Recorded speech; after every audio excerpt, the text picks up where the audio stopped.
Dari Lamuri bangkit kekuatan, Alimuh ayat yang memegang panji.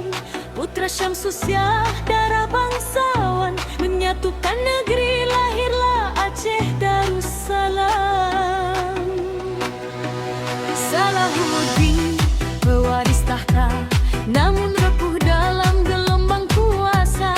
Alauddin Al-Kahar bangkit gagah, membawa Aceh ke Malaya dan Sumatera. Riayat Syah Hussein melanjutkan jalan, meski badai konflik mengguncang istana. Sultan muda bayi tak sempat dewasa, Sri Alam dan Zainal Abidin singkat berkuasa. Sayyid Al-Mukamal tegakkan wibawa, dengan darah Arab legitimasi terjaga. Ali Riayat Syah III menutup masa, sebelum Iskandar muda membuka cahaya. Wahai rakyat Aceh, dengarlah seruan, sejarahmu bukan sekadar kenangan. Dari darah Lamuri kejayaan Panji, Islam Aceh berdiri teguh, penuh keberanian.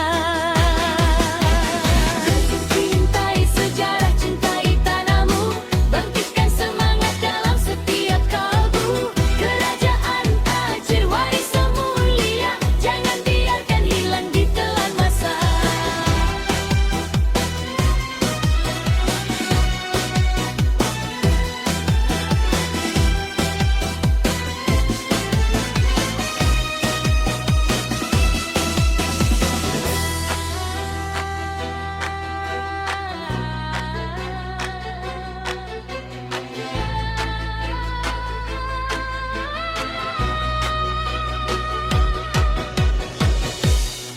Dari Lamuri bangkit kekuatan, Alimuh ayat yang memegang panji.